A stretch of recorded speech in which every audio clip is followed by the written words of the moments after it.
Good morning. Welcome to Buck Don't Know Shit. It is another beautiful day in Texas. That's a lie. It's not beautiful. It's like a thunderstorm outside. So, not a storm. It's thundering and raining a little. So, I don't know what you call that. Like a thunder shower, maybe? I don't know. But it's, not necessarily beautiful. But it does feel good. So, that's nice. Not hot as hell. So, today, you see I've got a broke down Camry sitting in my garage.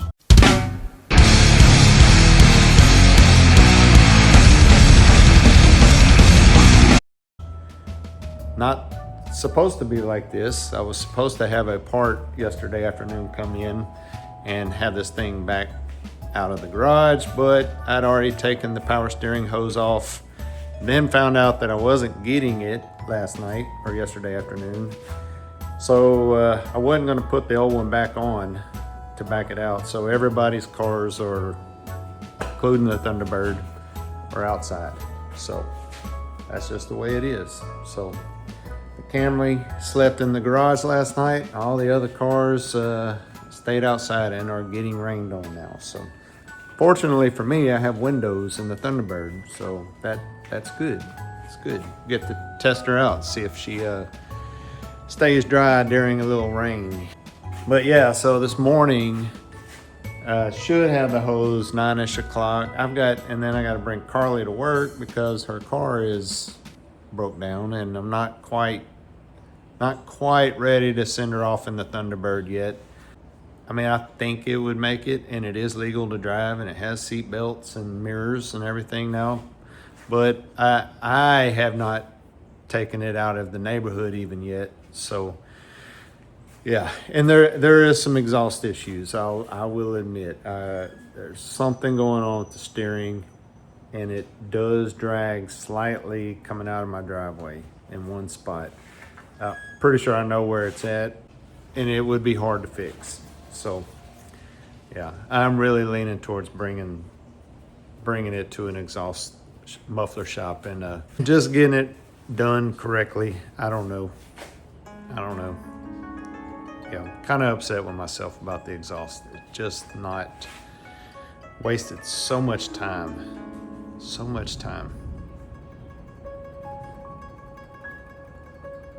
And I don't know that I saved money either, because I bought all that pipe.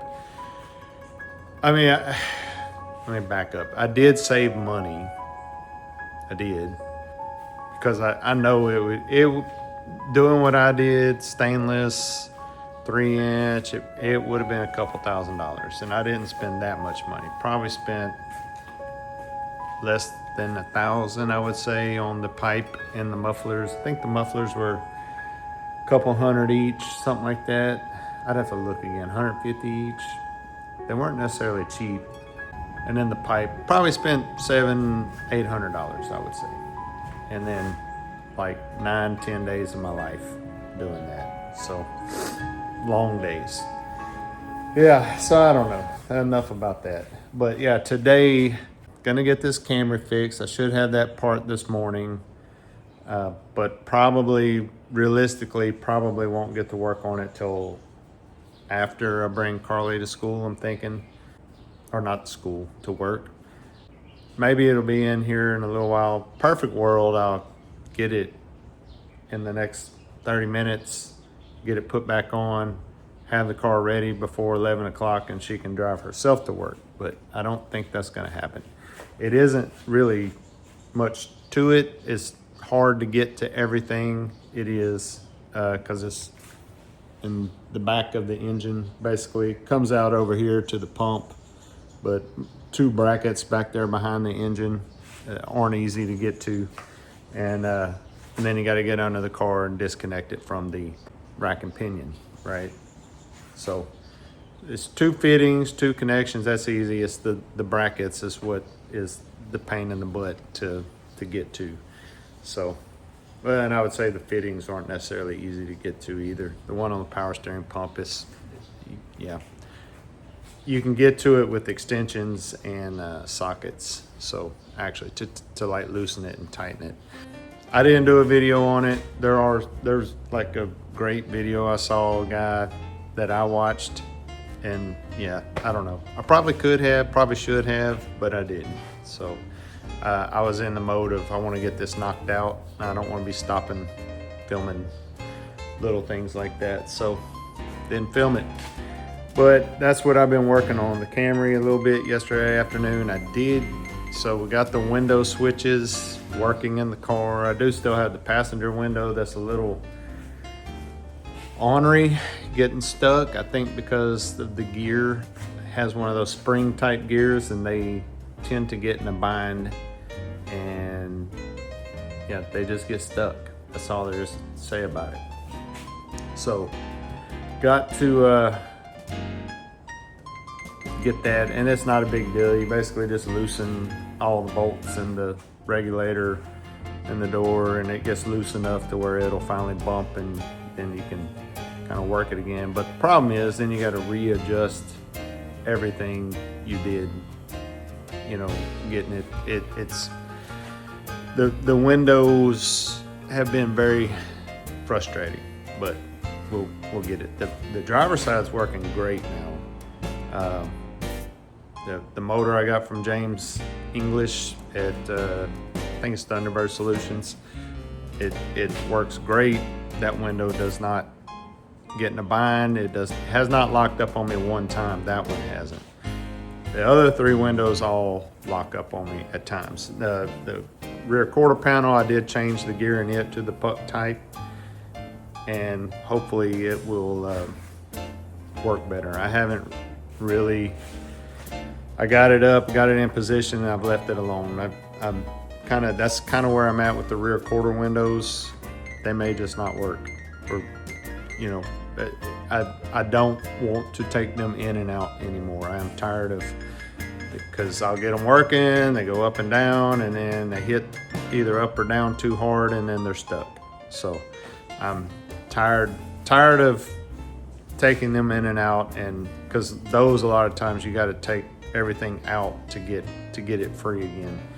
At least that's my experience. I've gotten it a couple times, like tapping the window with a hammer, like a rubber mallet, not hard, but just bumping it, get it unstuck, in a bind. And I don't know why that works, but it does sometime. Yeah. So leaving those windows alone. So today I'm hoping I get the Camry done quickly. That'd be nice to get it done this morning. I don't think that's gonna happen though, because honestly, O'Reilly's is usually like 9:30 before they get their morning parts in. And so then that's 20 minutes there and back. I might possibly could be back here by 10, but then I gotta leave 10:45, bring Carly to work at 11.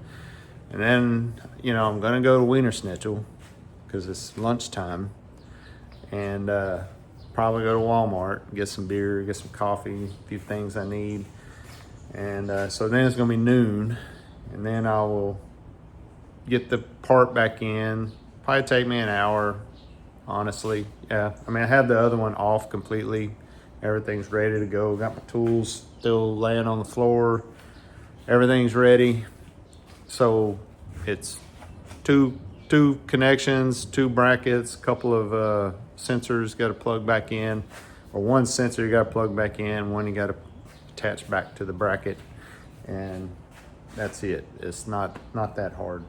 So thinking an hour, and then but we're talking 1-2 o'clock now, and then maybe I get to work on the Thunderbird. And today the first thing I'm gonna do is work on the gauges, try to figure out what's going on with them. It's probably the voltage regulator. I think that's saying that right. It's and that thing is hard to get to. You can unplug the wires to it in the car, but I don't think you can voltage regulator. That's right. I don't think you can get it out of the car and change it under the dash. And then I noticed yesterday one of my vents, and I may have done it when I was messing around with the wires in there yesterday, but one of the defroster vents is actually broken and come off the vent part. and it doesn't look like it's repairable or not easily repairable. I'd probably have to get it out.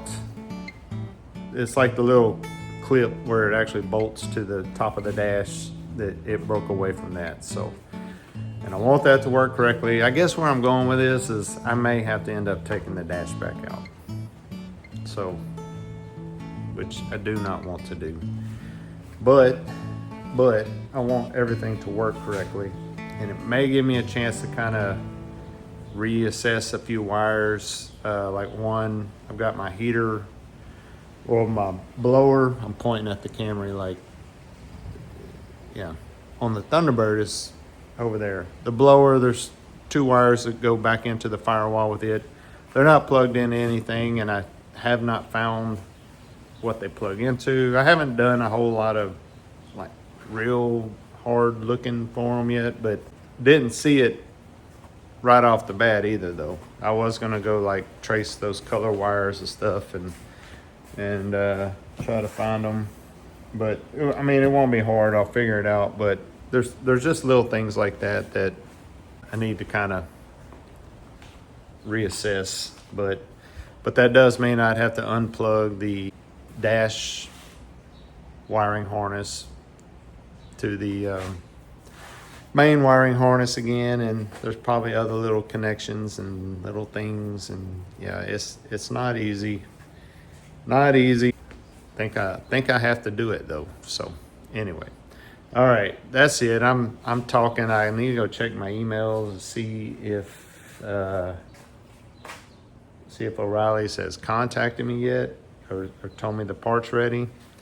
So I think last I looked, it still said it was going to be ready at 4:15 yesterday afternoon. Like, they didn't update it. It was like 4:30 and it hadn't updated. And I called them, and then they're like, "Oh no, that's probably not coming this evening. You have to come get it tomorrow morning." Like, oh shit. But anyway, you know, I know they don't carry parts for 99 Camrys.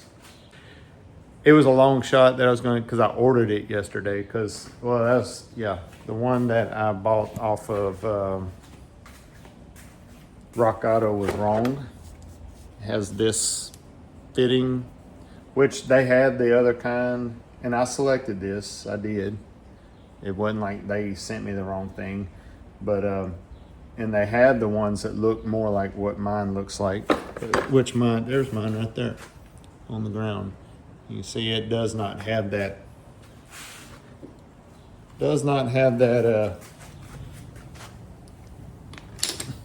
Dude right there. So don't know why. I don't know what that would be for actually, but, and if I had a way to like block it off, it would probably still work, but yeah, it's not the same.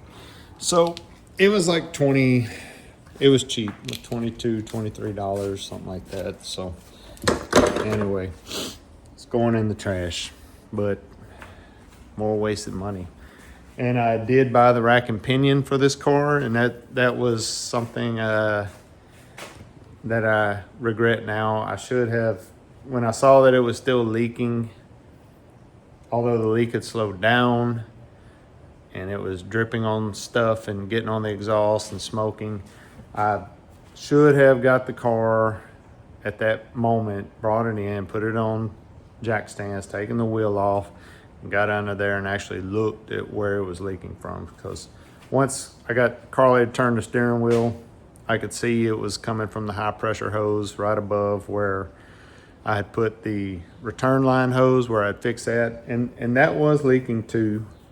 I think that was leaking worse, because before it was losing fluid like within a few hours or a day, and now it's like 3 or 4 days and then it'll be low on fluid.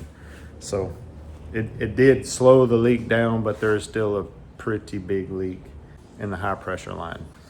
So anyway, I should have changed both hoses out at the same time, but I didn't. I just changed the low pressure, and I shouldn't have bought the rack and pinion. I just assumed that we had just screwed the rack and pinion up, and that's where it was leaking now, and I had to change everything. So I've got to send that back. yeah. So I've worked all that out, but it's costing me, I think, like $50 because you got to pay you got to pay the shipping and send it back, which I get. I ordered it. I didn't need it. It's not their fault. So, but it's, at least I'm only out $50 instead of like 200 or whatever it was. So, but anyway, all right. Let me stop talking. Go check my email. Maybe O'Reilly's got the part already. I doubt it, but maybe. We'll see. All right. Talk to y'all later.